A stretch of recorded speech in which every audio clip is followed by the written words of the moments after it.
Audio Jungle.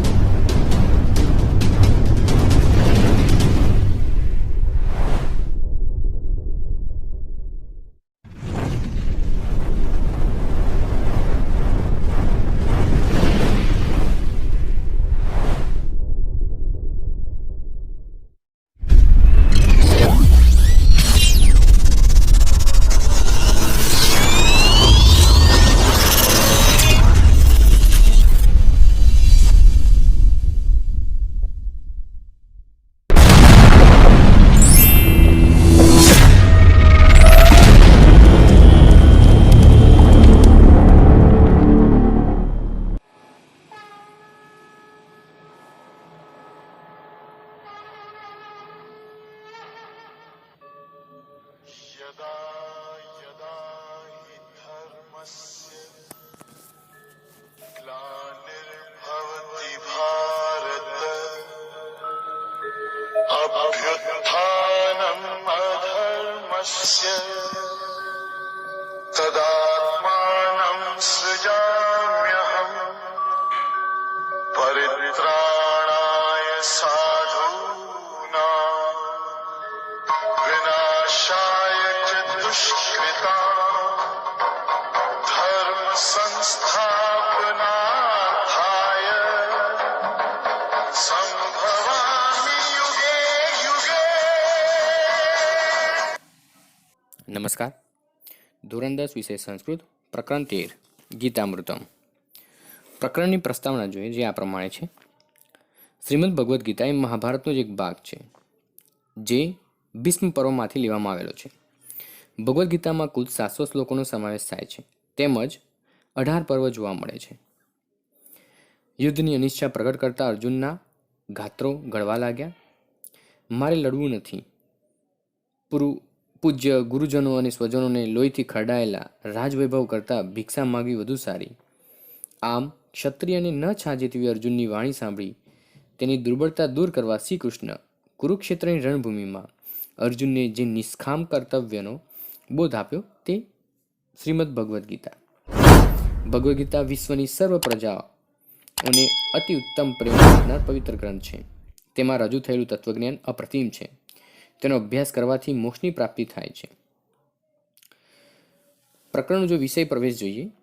પ્રસ્તુત પદ્યમાં ક્રમશઃ આત્માની અમરતા, જન્મ મરણની અનિવાર્યતા, કર્મયોગનું સ્વરૂપ, જ્ઞાનનો મહિમા, ભક્તના પ્રકાર અને તેનો સ્વભાવ અને સાત્વિક બુદ્ધિના સ્વરૂપનું નિરૂપણ કરવામાં આવેલું છે. પ્રથમ જો પદ્ય જોઈએ તો પ્રસ્તુત પદ્યમાં આત્માની અમરતાની વાત કરવામાં આવી છે. પદ્ય આ પ્રમાણે છે. ન જરાયતે બ્રિયતે વા કદાચિત ન્યભૂત્વા ભવિત્વા વા ન ભૂય અજો નિત્ય શાશ્વતોયમ પુરાણો ન હન્યતે હન્યમાને શરીરે. જેના મુખ્ય શબ્દાર્થ આ પ્રમાણે છે.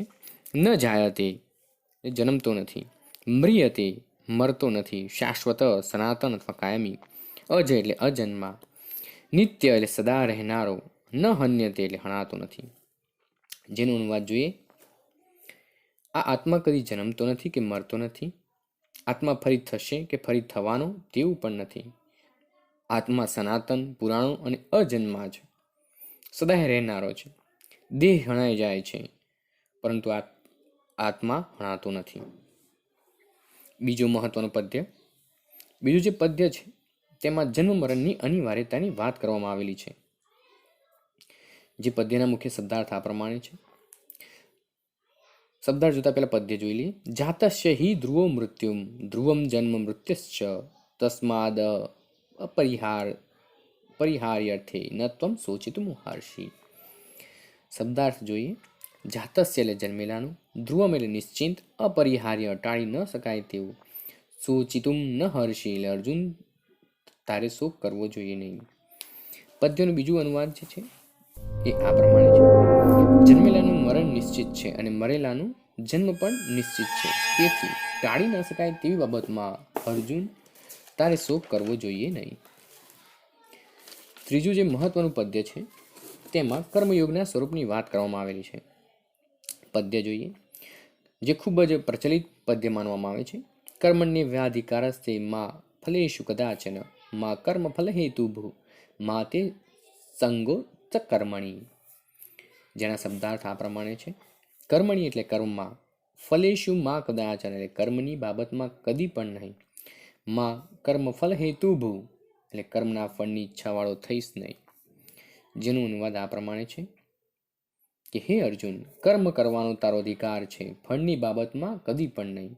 તું કર્મના ફળની ઈચ્છાવાળો થઈશ નહીં, કર્મ ન કરવામાં તારો સંગ ન થાવ. ચોથું પદ્ય છે તેમાં જ્ઞાનનો મહિમાની વાત કરવામાં આવી છે, જેના શબ્દાર્થ અને એનું પદ્ય જોઈએ. શ્રદ્ધાવાન લભતે જ્ઞાનમ તત્પર સંયતેન્દ્રિય જ્ઞાન લબ્ધવા પરા શાંતિ ચિરેદ ગચ્છતિ. શબ્દાર્થ આ પ્રમાણે છે. શ્રદ્ધાવાન એટલે શ્રદ્ધાવાન વ્યક્તિ, તત્પર સાવધાન, સંયતેન્દ્રિય એટલે સંયત છે એટલે સંયમિત છે ઇન્દ્રિયો જેની તે, શાંતિ એટલે પરમ શાંતિ ને અચિરેન એટલે ટૂંક સમયમાં. પદ્યનો અનુવાદ જોઈએ. શ્રદ્ધાવાન પુરુષ જ્ઞાન પ્રાપ્ત કરે છે, સાવધાન અને જેની ઇન્દ્રિયો કાબૂમાં હોય તે જ્ઞાન પ્રાપ્ત કરીને ટૂંક સમયમાં પણ તે પરમ શાંતિ પ્રાપ્ત કરે છે. પાંચમું મહત્વનું પદ્ય જોઈએ. પાંચમું જે પદ્ય છે તેમાં ભક્તના પ્રકારની વાત કરવામાં આવી છે. પદ્ય આ પ્રમાણે છે. ચતુર્વિદ્યા ભજંતેમાં જના સુકૃતિ જનો અર્જુન આર્તો જિજ્ઞાસુર આર્થી જ્ઞાની ચ ભરતશબ. તેના શબ્દાર્થ જોઈએ. ખૂબ જ મહત્વનો પદ્ય છે. ભરતશબ એટલે કે ઉત્તમ ભરતવંશી રાજા અર્જુન જે છે એ ભરતના વંશમાં તેનો જન્મ થયો હતો. ચતુર્વિદ્યા એટલે ચાર પ્રકારના, સકૃતિન એટલે સદાચારી અથવા સારા કામ કરનાર, સારા કામ કરવાથી મનુષ્ય સુકૃતિ બને છે. આર્ત એટલે દુઃખી, એટલે કોઈ પણ કારણથી દુઃખમાં આવી પડીને જે માણસ ભગવાનને ભજે છે તે આર્ત ભક્ત છે. બીજો જિજ્ઞાસુ, જિજ્ઞાસુ એટલે ઈશ્વરના સ્વરૂપને જાણવાની ઈચ્છાવાળો, જે ફક્ત અન્ય કોઈ સાંસારિક વસ્તુને પ્રાપ્ત કરવાની કામના ન રાખતા માત્ર ઈશ્વરના સ્વરૂપને જાણવાની કામના ધરાવે છે તે. અર્થાર્થી, અર્થાર્થી એટલે સંસારના પદાર્થોની કામના ધરાવતો, એટલે કે ધન પદ સંતાન. અર્થાર્થી એટલે સંસારના પદાર્થોથી કામના ધરાવતો, ધન પદ સંતાન વગેરે સાંસારિક પદાર્થોની પ્રાપ્તિની કામનાથી ભગવાનની ભક્તિ કરનાર અર્થાર્થી એટલે ભક્ત છે. ચોથો છે જ્ઞાની, જ્ઞાન સંપન્ન વિદ્વાન, જેને સંસારની અનિત્યતા અને આત્માની અમરતાનું તથા ઈશ્વરના સ્વરૂપનું જ્ઞાન થઈ ગયું છે તેને જ્ઞાની કહ્યો છે.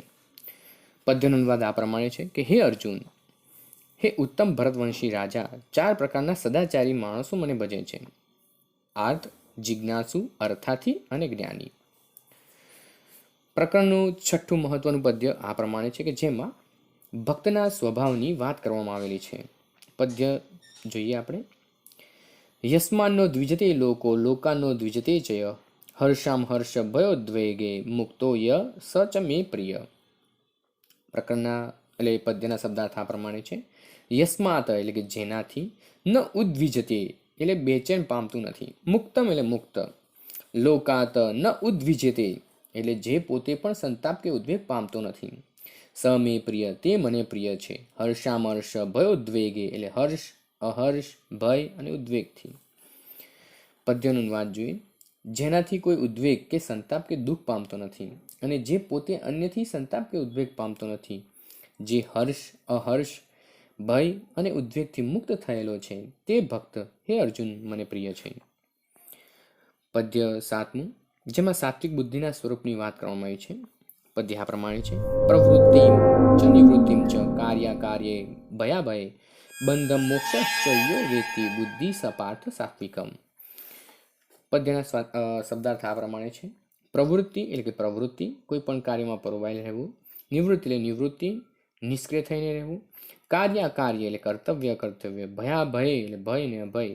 બંધન મોક્ષમ ચ બંધન અને મોક્ષ, અને વેત્તિ એટલે જાણે છે. પદ્યનો અનુવાદ જોઈએ કે હે પાર્થ, જે પ્રવૃત્તિ અને નિવૃત્તિ, કર્તવ્ય અકર્તવ્ય, ભય અને અભય, બંધન અને મોક્ષને જાણે છે તેથી તે બુદ્ધિ સાત્વિક બુદ્ધિ છે. ખૂબ જ મહત્વનું પદ્ય શ્રીમદ ભગવદ્ ગીતામાંથી લેવામાં આવેલું છે, જે ભગવાન શ્રી કૃષ્ણ અને અર્જુન વચ્ચેના સંવાદ સ્વરૂપે જોવા મળતું હશે. પ્રકરણનું સ્વાધ્યાય આ પ્રમાણે છે, જેમાં વિકલ્પો ટૂંકમાં આપેલા છે. પહેલો જવાબ છે આત્મા, બીજાનું જાતસ્ય, ત્રીજાનું અપરિહાર્ય, ચોથાનું અકર્મણી, પાંચમાનું શ્રદ્ધાવાન, છઠ્ઠાનું ચતુર્વિદ્યા. બીજો પ્રશ્ન જે છે સંસ્કૃત પ્રશ્નના સંસ્કૃતમાં જવાબ જે આ પ્રમાણે છે. પહેલાનો જવાબ છે આત્મા અજહિ નિત્ય શાશ્વત પુરાણોશ્ચ. બીજાનો જવાબ છે મૃત્યસ્ય જન્મ ધ્રુવમ. ત્રીજાનો જવાબ છે કર્મણ્ય એવ તે અધિકાર અસ્તિ. ચોથાનો જવાબ છે જન જ્ઞાન લબ્ધ્વા યજ્ઞ શાંતિ અધિગચ્છતિ. પાંચમાનો જવાબ છે યસ્માત લોકે ન ઉદ્વિજે ય લોકા ન દ્વિજતે યશ્ચ હર્ષામહર્ષ્ય ભયોદ્વેગે મુક્તમ શ ભક્તમ ભગવત પ્રિય. પ્રશ્ન 3 વ્યાકરણ પર આધારિત હોવાથી આપણે પછી અભ્યાસ કરીશું. પ્રશ્ન 4 જે ખાલી જગ્યા છે એ ખાલી જગ્યામાં જવાબ ટૂંકમાં આ પ્રમાણે છે. પહેલામાં જાયતી, બીજામાં ફલેશુ, ત્રીજામાં જ્ઞાનમ અને ચોથામાં બુદ્ધિ. પ્રશ્ન નંબર 5, 6, 7 વ્યાકરણ પર આધારિત હોવાથી તેને આપણે પછી અભ્યાસ કરીશું. પ્રશ્ન જે 8 જે છે શ્લોક પૂર્તિ જે ખૂબ જ મહત્વનો છે અને બોર્ડની પરીક્ષામાં તે વારંવાર પૂછાય છે. જેમાં શ્લોક નંબર 2 એટલે પદ્ય નંબર 2 અને પદ્ય નંબર 6. બીજો છે જાતસ્ય હિ ધ્રુવ મૃત્યુમ ધ્રુવ જન્મ મૃત્યુશ્ચ તસ્માદ પરિહાર્થે ન ત્વમ શોચિતુમ હર્ષિ. અને બીજો છે યસ્માન્નો દ્વિજતે લોકો લોકાનો દ્વિજતે ચ યઃ હર્ષામહર્ષ ભયોદ્વેગે મુક્તો યઃ સ ચ મે પ્રિય. તેથી તેને મૌખિક તૈયાર કરીને લખવાનો પ્રયત્ન કરી સમજવાનો પ્રયત્ન કરવા. 9મો જે પ્રશ્ન જે છે તે અર્થવિસ્તાર છે. અર્થવિસ્તાર જે છે એ વારંવાર પરીક્ષામાં પૂછાય છે, તેથી ખૂબ જ મહત્વના છે. જેનો અનુવાદ આ પ્રમાણે અર્થવિસ્તાર જો જોઈએ તો જે ની રીત આપવામાં આવેલી છે જે પ્રકરણના અનુવાદને આધારે દાખલા કર્મણ્ય વાધિકારસ્થી તો એ જે પદ્ય છે એનો અનુવાદ, બીજો છે શ્રદ્ધાવાન અને ત્રીજો છે ચતુર્વિદ્યા. 4 પ્રકારના લોકો મને ભજે છે. એટલે અર્થવિસ્તારમાં અનુવાદનો યોગ્ય અભ્યાસ કરી તેને સમજીને તેનો જવાબ લખવા માટેના પ્રયત્નો કરવા. અસ્તુ.